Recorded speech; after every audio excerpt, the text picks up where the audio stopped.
It's the Full Court Press with Eric Frandsen and Jason Walker. Welcome back to the to the show that we're doing right now. Following the local teams, breaking down the biggest games with in-depth analysis and team interviews. There's going to be much higher expectations, sense of awareness of what we bring to the table. Join the show by calling into 435-752-1069 or text 435-339-0321. It's the Full Court Press. Sproles, ends up, yes! Caught! Touchdown, they did it!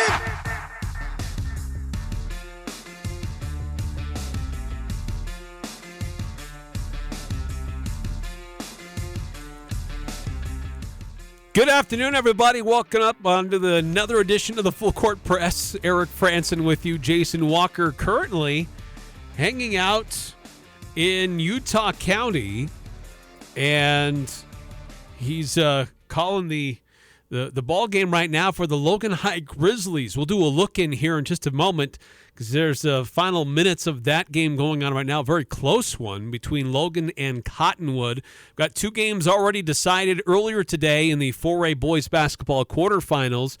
The first game, bright and early this morning, it was Green Canyon and Ridgeline, a back and forth game, though Green Canyon, maybe a little bit early on, but frankly, Green Canyon was mostly in control of this game, and Ridgeline had a couple of runs on their own to make it interesting, get back into it, but Green Canyon ultimately the better team and coming out on top, winning 67-64, advancing to the semifinals, and there they will face Layton Christian, who took on Murray, and Murray led that game. There was an 8 seed leading for a good chunk of that game, but Layton Christian dialed it in the fourth quarter, eventually coming out on top and winning that game and advancing. So they move on. They will play Green Canyon tomorrow night at about 5:50. And then there was an upset the game after that. It was Snow Canyon, the 7 seed, taking on Dixie, the number 2 seed. And in this one, Snow Canyon was in control pretty much the entire game and playing from ahead and eventually winning 68-57, a major upset in the quarterfinals because the previous 2 times Dixie played Snow Canyon, they beat them by double digits. Dixie just barnstormed through their region undefeated and just dominated everybody in southern Utah. And in the quarterfinals, they themselves get dominated by Snow Canyon. So Snow Canyon with the upset. And so they're waiting to find out who they play. Will it be Logan or will it be Cottonwood? Those two teams underway right now. And my good friend, co-host, Jason Walker, he's on that call right now. And we'll just do a quick live look-in as to what's going on with this game right now in at Utah Valley University. Number 3, Logan, taking on number 6, Cottonwood. And he gets the foul. Chance to go up by 5. Yeah, that was a desperation heave, in my opinion, as he's going towards the basket. But hey, you never know in the game of sports. The game of basketball is able to make it go through, and he has an opportunity to sink another free throw and extend this lead. Grizzlies can ill afford to go down by multiple possessions with 3 minutes to play, but that may just be the case with Rosevier at the line. Free throw is up and good. Makes it 44-39 as the Grizzlies in dire, well, not quite dire straits, but it's heading that way. Yeah, we're kind of encroaching. You're not to the point where you've run out of time, but you're running out of time. Reed Olson gives to Argyle. He'll go around a Jordan Child screen. Trying to drive baseline. Trying to dump it back into the key, but well-timed jump steal there from the Colts as they'll bring it up, and they'll walk it patiently across half court as they'll drain as much time here. Park nearly having it stolen from behind to Morgan, committing a foul, though. That's going to be the 4th team foul, so next one will send Cottonwood to the free throw line. So, yeah, a couple more minutes to go in this one. Logan trailing. Logan has had they've had a bit of a pattern in this game with the start of each quarter to have a slow start and then ramp things up to close out the quarters. and to make it close and make it interesting. But as in much of our other games, usually one team is mostly in control, and in this one it has been Cottonwood, as they currently have that 5-6 point lead with about 3 minutes to go still in the fourth quarter. So that game going on live, if you want to continue to listen to it, on our sister station, KVNU, 102.1 FM, 610 AM. You can listen to it also on CashValleyDaily.com with Jason Walker and Adam Lurcher on the call. And then that will be the last boys basketball game of the day for us. And then the tournament shifts to girls basketball games. And so we'll have a number of those games going on our local radio stations as well as we continue to follow girls basketball for Region 11. It'll start with Green Canyon. And Green Canyon girls, that game will start shortly after this boys game concludes. And it's supposed to start at 4:10, but that's not going to happen. As you get later in the day, there's these delays that keep pushing things back. But it'll be Green Canyon versus Cedar, and that'll be on 100.9 Light FM. Stockton Jukes and Terrell Baldwin on the call. Can another Green Canyon team survive and advance? The boys did it earlier today. Can the girls do it this afternoon? After they play, it'll be Skyview taking on Snow Canyon, number 7 versus number 2. Can there be another number 7 seed upsetting the number 2 seed in the tournament today? Skyview hoping they can be the second team to do that. So that'll be here on the Fan. And there's a chance that might cut into our broadcast, but the way things are going today, I'm going to bet that we'll get a full show in today before that game comes up. But we'll keep a close eye on that. And then the nightcap for us, at least, is the number 1 Ridgeline Riverhawks taking on number 9 Dixie. Game scheduled to begin at 7:30, and that'll be on 104.5 The Ranch. By the way, the crew for both Skyview and Ridgeline tonight on the call will be Dave Simmons and the Patriot Nick Zollinger. So they'll do the play-by-play for the Skyview game here on the Fan and for the Ridgeline game on 104.5 The Ranch later on this evening. So those are our girls basketball games that we're covering and following down in Utah County today. And then we'll see what happens with the outcomes today and what games will be taking place tomorrow. But the earliest game tomorrow would be 2:30 in the afternoon. So if the Ridgeline girls win tonight, they will play at 2:30 in the afternoon. And if Skyview and Green Canyon were to win, they would face each other at 4:10 in the afternoon. And then it would shift back to the boys. And that's the following game would be Green Canyon versus Layton Christian. We know for sure that game is going to be taking place, and the opponents for that one, that's at 5:50. And then the later game of the day, tomorrow, we're hoping to see if Logan can get there, would be Logan versus Snow Canyon at 7:30 tomorrow night. So that's the look at what's going on so far in high school basketball. We'll hear some comments from Coach Logan Brown. We were able to get his comments after his team won and beat Ridgeline earlier today in a close battle in the first game of the day at 9:30 in the morning down in Utah County. But I want to get to some of the texts. We had a few texts coming through here on the Full Court Press text line. I always love to hear from you. If you've got a thought, an opinion, a question, always love to hear from you. 435-339-0321 for those who want to chime in. And 2444 sent this in before the show today, saying, love to see the Aggies back where they belong in the top 25. Also, regular season title odds are looking pretty good. Send a link to an odds site that has the Aggies with a very strong percentage is the team most likely to win the Mountain West Conference. Utah State is at 78.7% to win. And Boise State second at 36.6%. So quite a gap between the Aggies and the Broncos. Though the current standings after the weekend have Utah State and Boise State tied with their conference standings at both 10-4. These games this week, you can't take any games off. And certainly Utah State does have the easier path forward when you consider the teams that they will face and where these games will take place. But can't let your guard down. Just ask New Mexico how that goes, as they showed everybody you let your guard down a little bit, and it can be very costly. Air Force going into the pit and knocking off New Mexico in a close game, but took care of business on Friday night. Was it not Friday? It was Saturday. Yeah, and it was Air Force winning 78-77.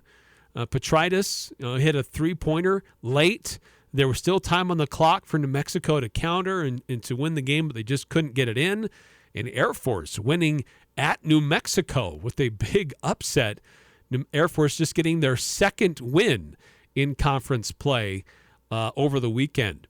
There was another UNLV. It's proven to be a tough team that nobody can overlook. They took care of Colorado State 66-60, and San Diego State beating Fresno State 73-41, just dominating the Bulldogs, who Utah State will play tomorrow night. The other game over the weekend, Boise State's going to Wyoming 92-72. Kind of a somber game there, where the Wyoming Athletics rocked after three of their athletes were killed in a car crash, at least from the swimming team, just last week. So really sad story there with what happened to the Wyoming Athletics. But interesting weekend that was throughout the Mountain West Conference. And when you look at the current standings, it's Utah State on top, but Boise State tied with the Aggies. Or certainly the Utah State gets the tiebreaker because Utah State won both of their matchups against the Broncos. But it's a very tight race continues in the Mountain West. San Diego State just a half a game behind. They're 10-5. Nevada, UNLV, they're 9-5. New Mexico is now 9-6 after their loss to Air Force. Colorado State drops all the way to 8-7, and then Wyoming at 6-8. But still pretty close. But Colorado State slipping after being in the top 25, struggling to remain there, and now Utah State is in both polls. It's 22 in the AP, 23 in the coaches.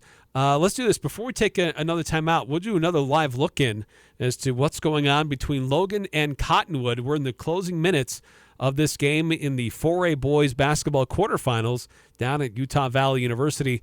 Jason Walker and Adam Lurcher on the call. 7-2-7-2.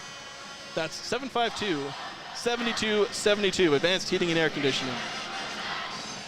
Well, if you're the Grizzlies, you have a chance. You force a turnover, commit a foul. If they miss one of the free throws, you have a chance. Yes, the door may be shut, but there's a small crack in that window. Yeah. Incredibly small. If they pull it out, I'm going to Vegas. In the Grizzlies, you go to Vegas, they pull it off. Of course, right. Nobody on the entire team is, they can't do most of what you do in Vegas. Coming out of the timeout, 12.6 seconds to go. The Logan Grizzlies have never led in this game. It's been tied a handful of times. Never in the second half. It has not been tied in the second half to my knowledge. The Grizzlies trying to make something happen here. Rosevier gets the inbound pass, swarmed by the Grizzlies, and then a timeout called, I think, by Rosevier. So we're just going to go back to the benches here. And I think that's a full timeout. I don't know. I think it's a full timeout. So we'll take another break here. We'll be back after this. All right. Well, we'll not take their break with them, but very still kind of a close game here. But Logan trailing in the closing seconds here. They're still trying to give themselves a chance in their game against Cottonwood. Logan, the number 3 seed. Cottonwood, the number 6 seed. It would not be the first upset of the day. The biggest upset earlier was number 7 Snow Canyon beating number 2 Dixie 68-57. Other than that, the other 2 games were the other game so far that did go final was Green Canyon beating Ridgeline, which was the favored team, and then Layton Christian beating Murray. But both of those games were close, and the Green Canyon Ridgeline decided by 3 points, and the Layton Christian and Murray game decided by 5. And by big stretches of the game, Murray was the team that was in the lead over Layton Christian, but Layton Christian really turned it on in the fourth quarter to come in and separate and to seal the deal there and advance. So once again, it's Logan trying to stay alive, though they're trailing Cottonwood in the closing seconds of their game in the 4A state quarterfinals being played at Utah Valley University. Let's do another check to see if they're back from their break and see if we can tune in and hear the final seconds of this game and see how it's decided between Logan and Cottonwood. Having a bit of a powwow here as Coach Argyle wanted to talk to his players, and they're pretty much letting him without him calling a timeout. So State Enby going to check in for Nate DeMorgan, and well, if the Grizzlies don't win, that'll be DeMorgan's season, but they're going to try one last hurrah here. 5.3 seconds, so even if there's a miss on one of these, you'd almost hope that he misses the first and makes the second. If you're choosing which one he makes, you hope that he misses the first, makes the second. Last time he was shooting free throws, he went 2 for 2. I think he's a 50% shooter on the season, so we'll see how this goes. Cottonwood's been clutch at the free throw line this entire second half. First free throw is good. It bounces off the back iron and then falls through. And if he makes this second free throw, that'll pretty much be the game, as there won't be enough time for the Grizzlies to do anything else with it.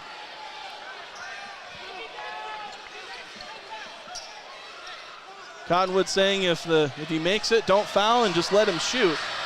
So Nielsen steps to the line. Grizzlies must get a miss. They do not. Grizzlies inbound. Jordan Child streaking up the court. He puts up a heave of a three-pointer. It's no good. And that'll do it. The Logan Grizzlies season is over as Cottonwood celebrates their advancement to the semifinals. The Grizzlies will have to settle for their quarterfinal berth as they will go home. A fine season. They end at 19-6. Yep, not a bad season at all. Obviously not the outcome that we were wanting, but not something, obviously you gave it your all every game this season. Something you can definitely be proud of looking back for the Logan Grizzlies. A hard-fought win, but they will ultimately be upset by the Cottonwood Colts, the 6th seed defeating the 3 seed. And so it's the Colts who will advance to face Snow Canyon, who got an upset of their own. This bracket being highly unpredictable, as nobody is safe. A lot of great teams here in 4A this season. So we'll go ahead and take a break. We'll be back. We'll have our post-game show here on KVNU. All right, so yeah, if you want to listen to the post-game, I'm sure they will get comments from Coach Argyle, and then they'll have to make that quick because the next broadcast crew will need to use the gear and the equipment to get ready for Green Canyon girls basketball, who will be taking on Cedar this afternoon. But anyway, so Logan falling short in their bid to survive in the what's proved to be pretty wild afternoon in the 4A boys basketball tournament, as both Snow Canyon and Cottonwood earning upset bids this afternoon in the quarterfinals. All right, quick timeout, and we'll come back with more of your texts, more of the reactions from earlier in the day for what's been going on in the high school basketball playoffs in Utah County at Utah Valley University. We'll also talk about the Utah Jazz, the Utah State Aggies in the polls, and that's not it. There's more for Utah State, some more recognition for the Aggies and the performance that they were able to put together last week. We'll talk about that next on the Full Court Press. This is Ryan at My Mattress. Life is good. Life at My Mattress is good too. Why might I say that? Because today is a good day to slay a Goliath. The other day I went into a mattress store here in Logan that has 2,500 stores across the country. I'd say that's a Goliath. We were 20% less expensive on every bed that we both offer. We may not have 2,500 stores, but we are number one in Cache Valley. Better product and better prices. Isn't it time to sleep exceptionally? Only at My Mattress. Imagine your wedding day. Elegant, simple, yet stunning, stress-free. It's your day. It's all about you. Whether you're looking for small and simple or have a grander idea, the Riverwoods Conference Center will accommodate your every need.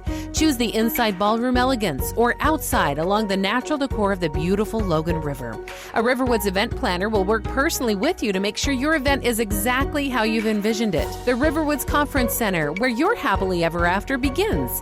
Google Riverwoods Conference Center or call 750-5151. Your search for copiers and printers should include Les Olson IT. There you'll find sharp copiers with powerful technology giving you one-click scanning your office software programs. You'll find reliable HP printers that help your work groups get more done. And you'll find Ricoh graphic systems for professional quality prints. You'll find local supply delivery and peace of mind knowing you're covered by the best service in the industry. Les Olson IT. Hi, I'm Jay Broadbent with Alpine Home Medical. I'd like to invite you to learn more about us. Since 1997, we've been Utah's premier one-stop shop for home medical equipment. What sets us apart at Alpine Home Medical is the superior level of customer service. We provide home oxygen, CPAPs, wheelchairs, scooters, breast pumps, and so much more. Come on down and get to know us. Alpine Home Medical, we bring wellness home. Visit alpinehomemedical.com. Are you getting overwhelmed by decisions regarding Social Security? Adams Wealth Advisors is here to help you secure your financial future by helping you navigate the complexities of the Social Security system. The team of experts at Adams Wealth Advisors is ready to guide you through the process and tailor a custom financial plan that fits your goals and aspirations. With Adams Wealth Advisors, it's not just about managing your wealth, it's about empowering your future. Call 752-1702 or search online for Adams Wealth Advisors to schedule an appointment with a Social Security expert today. This is Two Pros and a Cup of Joe. Let's go. Bill Belichick does not have a head coaching job. Neither does Jimmy Johnson. Some of these owners are a little bit afraid of him, and the general managers and the personnel people, they're really afraid of him. Do you think Robert Kraft might regret it in a few years? No. Two Pros, LeVar Arrington, Brady Quinn, and a Cup of Joe, Jonas Knox. Weekday mornings from 4 to 7 on Sports Talk Radio, 106.9 FM, 1390 AM. The Fan. The Full Court Press on Sports Talk Radio, 106.9 FM, 1390 AM. The Fan.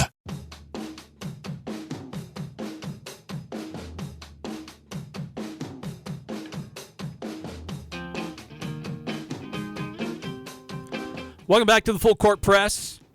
Unfortunately, Logan losing to Cottonwood 52-48. That's just the second upset of the day. Cottonwood, the number 6 seed. Logan, the number 3 seed. And then earlier it was number 7 Snow Canyon knocking off number 2 Dixie, 68-57. The first game of the morning was number 4 Green Canyon taking on number 5 Ridgeline. And it was a close game. Green Canyon jumped out early. Ridgeline closed the gap. But Green Canyon was pretty much in control of this game. It was close, but it was almost always Green Canyon, the team playing from ahead. And Green Canyon wins that one in a close one, 67-64. So they will advance. And the other game that took place today was Layton Christian and Murray, number 1 versus number 8. And Murray pushed Layton Christian 58-53 ultimately, though, for Layton Christian. So it'll be Green Canyon versus Layton Christian tomorrow at 5:50. We'll have that game on 100.9 Light FM. Stockton Jukes, Terrell Baldwin will be on the call. And then later that night at 7:30, it'll be the upset teams, Snow Canyon versus Cottonwood, in the semifinals. So Green Canyon trying to get past Layton Christian. Those two teams faced each other earlier in the season. And in a game that kind of happened, for as far as I know, kind of last minute. Maybe it was always planned, but it wasn't always on the schedule. But Layton Christian came up to North Logan. It was a close game, went to overtime, and Green Canyon got the win. That was part of that stretch early season where Green Canyon was beating everybody and was the number one team in the state in the RPI rankings. And then something happened with Green Canyon when they hit region play. They struggled with their offense. They struggled with being able to score points. But after losing to Ridgeline for the second time, this team, Green Canyon Wolves, they're on a 6-game winning streak. So they've definitely recovered and started playing very well and got themselves into the semifinals as the lone Region 11 representative for boys basketball.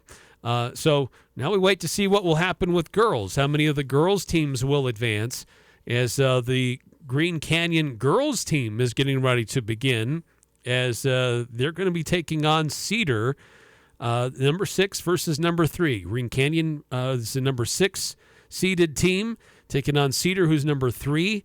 And that game will be getting started here shortly on our sister station, 100.9 Light FM. Second broadcast of the day for Stockton Jukes and Terrell Baldwin.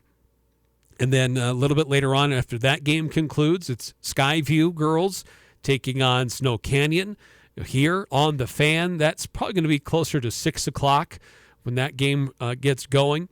And then the nightcap, it'll be number 1 Ridgeline taking on number 9 Dixie.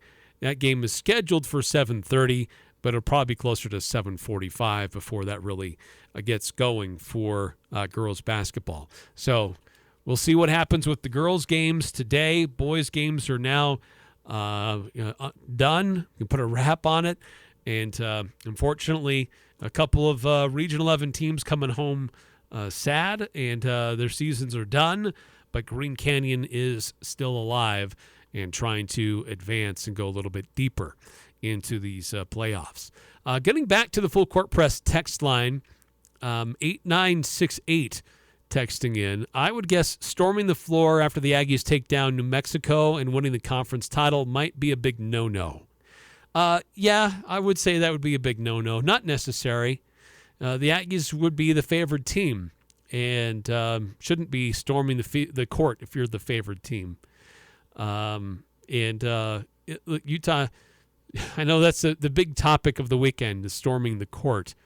And I know Utah State has stormed the court before, and not that long ago, right, when they did that in the Craig Smith era, beating Nevada, who was a very good team, and it caused plenty of controversy after that. There was an altercation in the tunnel after that incident that night with the Sweet Caroline and a poor fire extinguisher got smashed, the casing for it.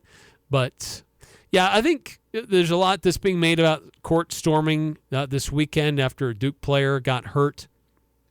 And look, if you've been a mediocre team or a bad team for a long time, or even if you currently are a mediocre team and a significantly ranked team comes in and you haven't beat them for a long time and you beat them, like, I get that's a big emotional game and you want to run and celebrate with the team.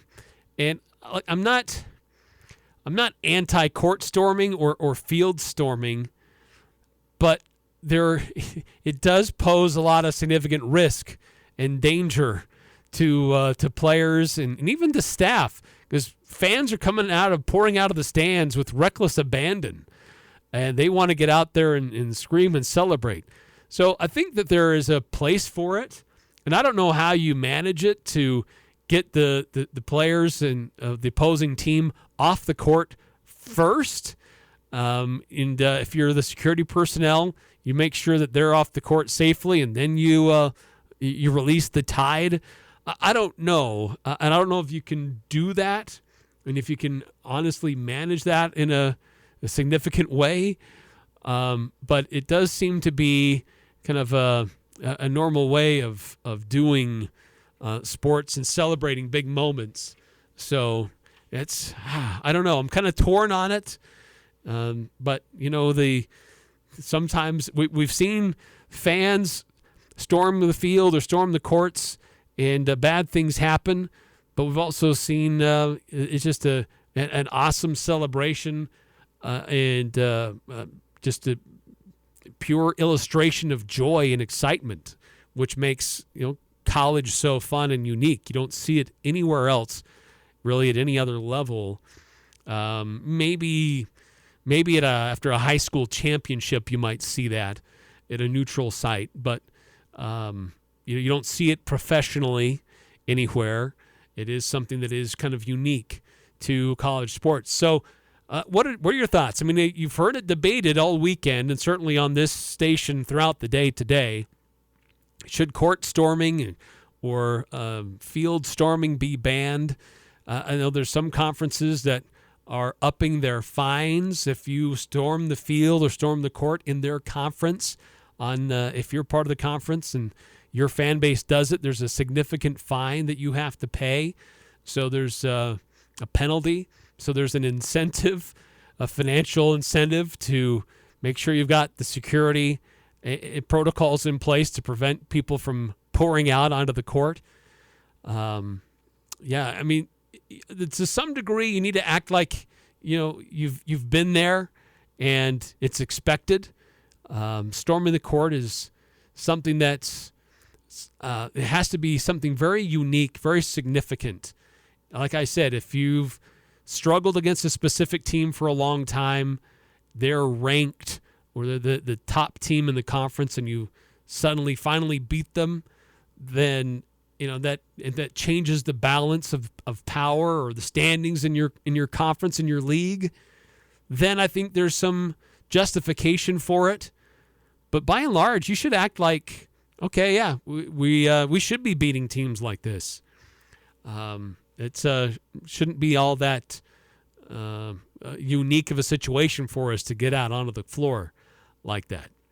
I'd love to get your thoughts on that. 435-339-0321. 9315 texting in. What happened to the pie hatter could not be the deflator back up with you today? Pie hatter? Yeah, I don't know what that is, but the deflator, yeah. Well, there's some uncertainty about ball games and being able to check in and be a part of what's going on, so we're just going to fly in through and seeing how things go today. Also, I think USU does a great job how they let fans storm the court.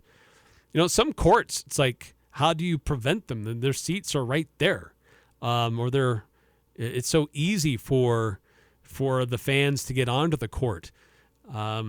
Now, Utah State, and we've seen this with some other schools too, but they quickly run with a rope to try to keep people contained into a certain area. Don't cross the rope. It's to create a path for the opposing team to get out of there and to get into safety. And so I think, if you have protocols like that, if you have a way to prevent altercations on the floor like we saw the other day over the weekend with the Duke player getting run into, then I think that's fine to let the fans storm the court if the conditions are right, like I said before. 4781 texting in, storming the court is classic. If you're a good team going to a place and you lose, it's going to storm. Get out of there since you obviously didn't play well enough to stay on the court in the first place. Yeah, I mean, there should be some degree of awareness. If you're a ranked team and you're not playing well and you get beat, that you could sense the energy in the crowd that something like that's probably going to happen and come your way. So get out of there quickly and go huddle with your group, with your people, and get together. So, yeah, it's a rough deal with what happened. Usually altercations are rare, but I mean, shouldn't take any altercation or any physical injury resulting in it to make us try to make some changes to how that's done or how that's managed. I mean, I think that you're right. The 9315 points out Utah State does a pretty good job of funneling people into the right area with the way they run that a rope out and to try to keep people in a certain area and to keep them separated to allow the opposing team to get out of there. The other thing too is the opposing team is right near the student section, but they're going away from them just as they would be coming out of the court. So they would both be kind of going in the same direction, but the opposing team heading towards their own tunnel rather than into the mass of students coming at them. 0298 texting in. I think if a student comes onto the court and punches or kicks a player, they should be removed from the school. Yeah, I think there should be some significant penalty for sure. I agree with that. I think there's a balance where you can allow some kind of court storming to occur under certain guidance or protocols, but if somebody crosses that line and assaults an opposing player or coach, comes in contact with them, then there should be some severe punishment and penalty. And whether they're suspended from school, not allowed back into any future games, I think it should be severe and significant, and it should be well known and well publicized so that everybody knows, like, okay, you can storm the court, but you cannot touch these other players because the punishment will be swift and severe to prevent any knotheads from doing something stupid on the court. Got to take another timeout here in the Full Court Press. As a reminder, earlier this afternoon, we had some high school games that have gone final for the boys. The boys bracket is now done for the day in the quarterfinals. Green Canyon beating Ridgeline earlier this morning, 67-64. So they advanced to the semifinals. They were followed by Layton Christian beating Murray, 58-53. So those two teams will face each other, Green Canyon and Layton Christian, tomorrow at 5:50. And then we had two upsets in the afternoon, with Snow Canyon upsetting Dixie, the number 7 seed over the number 2 seed, 68-57. And then Cottonwood upsetting Logan, the number 6 seed over the number 3 seed, 52-48. So it'll be Snow Canyon versus Cottonwood later in the evening in the boys' semifinals. Girls basketball underway now as the Green Canyon Wolves taking on Cedar, and that game on 100.9 Light FM. I got to take a time out. Love to get more of your thoughts and reactions about storming the field, storming the court. Should it be allowed? Is there a way to allow it, but to be properly managed, or is there no place for it at all anymore in today's athletic scene? 435-339-0321. Hey, did you drop the ball on Valentine's Day? If so, I can help you make up for it. This is Jarek from Jarek's Fine Jewelry. No matter where you're at in your relationship, we have something she'll love. Stop in and we'll help you pick her out a thoughtful yet inexpensive necklace, pair of earrings, bracelet, watch, or even if you're ready for the next step, with our selection of over 3,000 designs, we'll find her the perfect engagement ring. Even after Valentine's Day, it's all about the romance. Make it special, make it Jarek's. Don't get caught without power to your home or business. This is Tyler with Golden Spike Electric. We offer Generac backup generators to keep your home or business warm, avoiding frozen pipes, loss of valuable food, or even a flooded basement. Golden Spike Electric is certified and factory trained, so you know it will be installed right and properly maintained. Contact Golden Spike Electric so you'll never be without power again. Online at gsegenerators.com. We also service other brands, Golden Spike Electric and Generac, power you can count on. In today's game, the momentum will shift when one team goes on a run. A run. Like the diaper run you made last night? If you're thinking of getting a vasectomy, the healthcare teams at Franklin County Medical Center in Preston are ready. A vasectomy is a highly effective form of contraception. It's a simple procedure with a short recovery time, and a vasectomy means less stress for family planning. Talk to the experts at Franklin County Medical Center in Preston about your vasectomy. Start by visiting fcmc.org today. It's never too late or too cold to get rid of that old vehicle. Now is the time to earn extra cash by calling DD Auto and Salvage. Let them pay you for that junk vehicle. DD Auto and Salvage makes it so easy and fast to get rid of your junker vehicles by paying you the most money possible. Pickup is available. If you have metal, DD Auto and Salvage in Logan wants to pay you today. Call 787-1204. That's 787-1204 today. See store for details.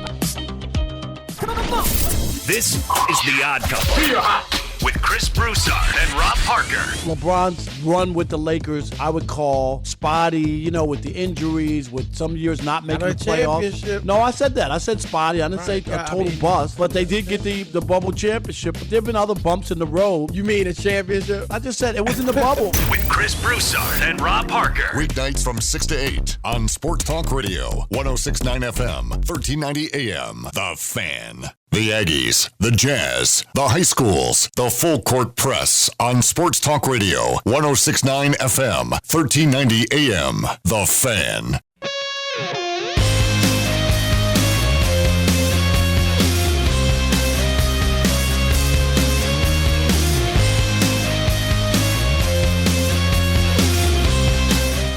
Welcome back to Full Court Press. Eric Frandsen with you. It's a day of high school basketball. A couple of games that we've in our broadcast team have already been done. We got 3 more to do. We got a girls game going on right now, 2 more later this evening. In fact, a quick look in at what's going on between Green Canyon and Cedar. Stockton Jukes and Terrell Baldwin on the call. This game being broadcast on 100.9 Light FM. Back to Shimada. 6 on the shot clock, 1:39 on the game clock. Shimada pulls up from mid-range and drills it. Just inside that three-point line. Boy, she's having a game to this point in the first quarter. Inside 90 seconds to go here in the first quarter. This one over to Hahn on the left elbow. Fakes the handoff to Tensmeyer. She'll go down into the left corner now. Driving the baseline. Kicked out to the right corner. 3 ball from Jepson is long.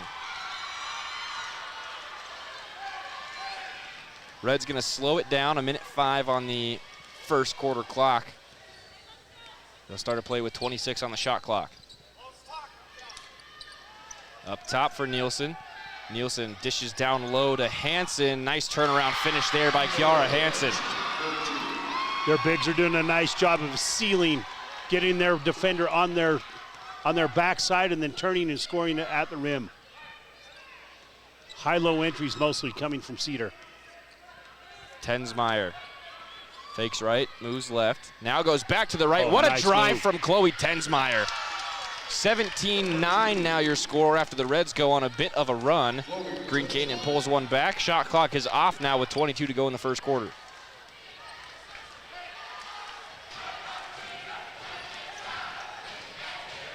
Outside the perimeter for Kenzie Bird. Bird trips, and they're going to call a foul there on Hahn. Well, we'll break away for it now on this game going on. It sounds like Cedar taking the early lead in this one in the first quarter between Cedar and Green Canyon. Again, full play-by-play on 100.9 Light FM. Also ways to listen and follow along on CashValleyDaily.com. Again, getting back to one of our topics here today is court storming or storming the field. We've seen it take place a few times at Utah State University. It's not been without controversy. The few years ago against Nevada, where there were some accusations that were, I think, unfounded about some things that were said on the court, but certainly there were things that took place in the tunnel afterwards. But we saw what happened this weekend, the Duke player getting hit and hurt after a bunch of students stormed the court. And in the SEC, I believe, you can get a pretty significant fine if you're an SEC member institution and you allow your students to storm the court. They don't like that or storm the field, and you could be levied a pretty serious fine. And in some cases, maybe you're okay eating the fine in allowing the celebration to take place if it's significant enough. But that's just it. I think it should be reserved for something that's very unique and very significant, not just every time you upset somebody who's necessarily a ranked team should act like, okay, we're good enough to do that. And that's not significant enough to go bonkers. 9315 adding the Cal Bears and the band. Others stormed the field. Yes, that's the famous one. When the band was on the field and the game was not over yet, and you had players running the ball back, weaving in and out of the tuba section and the trombone section to find the end zone. So, 9315 adds definitely a place for it in college sports if done right. And I agree. I think that last part is the caveat, if done right. Because I think that there can be ways when the home crowd, personnel, the home team, arena personnel, I mean, they're smart enough. They should be smart enough to sense the energy in the arena around them about what could happen and what could occur, have some situational awareness to put people in place. And maybe it's, you have ropes, and there's going to be people, that's not going to stop everybody. But if you put up some things in place, it can at least slow them down and at least give the opposing team a chance to get out of there safe and unmolested. I think that's the biggest issue. Let because I've seen this before. Fans run onto the field and they get all in the face of opposing players. I've seen this in football too, and they're yelling things in the face of the opposing team as they're trying to walk off the field after they just lost. They're frustrated that they lost, and some fan gets all in your face. It's not a good recipe for good things to happen. So I think that if you can allow it, but it has to be managed in a way that funnels the visiting team out of there quickly and properly, if that's going to take place, so there's not those types of incidents that might happen. Anyway, if you want to weigh in on that, 435-339-0321. There have been a few cases of court storming at Utah State. I don't know if there's been a lot of instances of field storming on Merlin Olsen Field, but we've seen a few in the Spectrum. But your thoughts on that, if it should be allowed, and if so, under every circumstance or only under certain conditions. 435-339-0321. And we'll also get into some honors and recognitions for Utah State men's basketball. After only one game played last week, Aggies getting some significant attention with that one game that was played. We'll discuss that next here on the other side of 106.9 FM, 1390 AM, The Fan.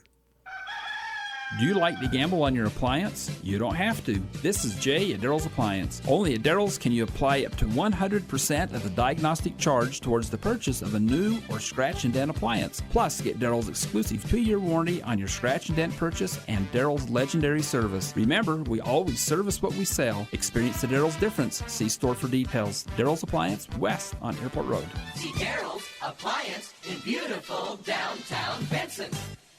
Many Aggie fans like to go to the game, some fans love to yell at the TV, and all fans like to wear a shirt or a jacket with their favorite team's logo. Aggie fans find the best selection of USU logoed apparel at Locker 42. Find yourself an Aggie t-shirt for $10. Locker 42 features Aggie logoed hoodies, jackets, and golf shirts, and a hat wall with over 40 styles. Women's specific apparel, youth sizes for the junior Aggie, and toddler and infant Aggie items as well. Locker 42 is a store for Utah State fans by Utah State fans, and proud to be part of Aggie Nation.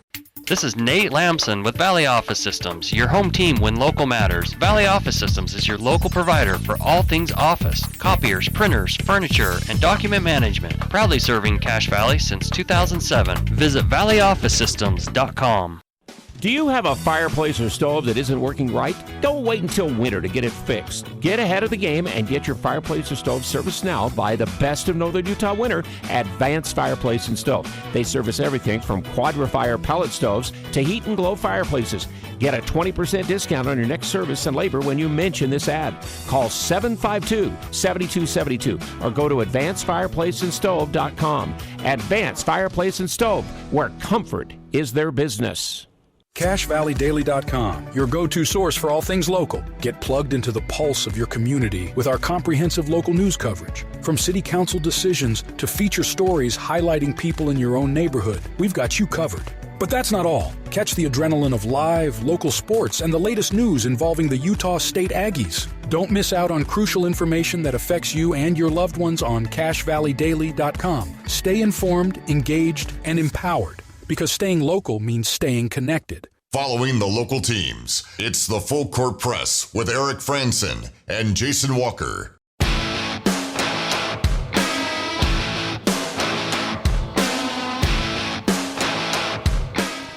You know, Napa features all the best brands, and you can find the parts and oil you need to keep your cars and equipment running smoothly. And if you need professional help to work on your car, they can recommend a dozen Napa Car Care Centers with ASE certified techs. 5 different locations for Napa Auto Parts, from Preston to Providence. They are voted the gold winner in the Best of Northern Utah contest. During the break, just to check in, and Green Canyon trailing by 15 right now. Cedar kind of having their way in the second quarter. Getting back to the Full Court Press text line, 5452. Last field storm I remember for USU was when they beat Utah. Unfortunately, I think the court storming thing is being blown out of proportion because it involved Mighty Duke.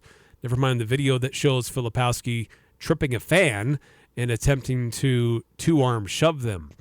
Yeah, that's why it's bad for both, right? As I said earlier, you've got a situation where one team is grumpy and upset that they just lost, and then you've got fans coming in their face, and it's a bad recipe. Either a fan is going to do something stupid or a player is going to do something stupid.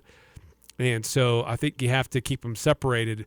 But a player got hurt, and so I don't know that it's necessarily being blown out of proportion, but it's definitely something worth looking at and examining. But the problem can go both ways, and that's what's concerning about court storming. Let's see, 8968 texting in. Aggie fans stormed the field after a win over BYU, and even tore the goalpost down. I believe that was in '93 under Charlie Weatherby. Yeah, that was pretty epic. With that victory, a lot of points scored in that one, and one of those where it had been a long time since one team had been able to get a victory over the other. So that's where I think those conditions, if you will, are okay for those types of court storming or field storming to take place. Utah, I believe, was ranked at the time when that field storming took place with the Utes. So, I think there can be a time and a place for it, but I also think that your fan base should act like, we beat a good team. We're a good team. It shouldn't act like it was just some crazy, weird anomaly, like something that's never happened before. The Aggies have beaten good teams before, and there should be an expectation that they will beat good teams again in the future. I'm not saying that there should never be a scenario where Utah State fans storm the court ever again. Certainly I think there could be a scenario where that does play out. If there is maybe BYU comes here and it's been a hard time to beat them, or Utah, because haven't faced either one of those teams in a while in the Spectrum, and maybe one of those teams is ranked. But even then, I mean, Utah State's a good enough program where I don't see that should be a big deal. Do you see them court storming in Duke or North Carolina very often? No, or in Kentucky or Kansas? No, because those are good teams that expect to be there and know what it's like to play big games and win big games on their court. Anyway, more to discuss and more about honors given away to Utah State, recognition in the polls by voters and recognition in the Mountain West for the week that they had. What's the update on the current net rankings and the standings throughout the Mountain West Conference in men's basketball, and the Utah Jazz picking up a win, their first since the trade deadline. What's the future hold for the Jazz? I'm Dan Patrick, and this is Above the Noise. Just as teams begin to start ramping up in preparations for the Combine, the league was hit with a colossal gift: money. The NFL announced the 2024 salary cap would be an unprecedented $30 million increase from the cap total we saw in 2023. That could make an always exciting offseason even more of a frenzy. The newfound cash will allow teams in a win-now mode the luxury to be even more aggressive. The near NFC champion Lions will have just over $65 million in cap space. The surprising Texans, they can surround C.J. Stroud with an improved supporting cast and their $67 million in cap space. And the defending champion Chiefs now have a sneaky $27 million to spend. So you have Mike Evans, Chris Jones, Danielle Hunter, Justin Matabuke, all set to hit free agency. The 2024 salary cap increase is starting to look like a dream scenario for the contending teams. I'm Dan Patrick, and this is Above the Noise.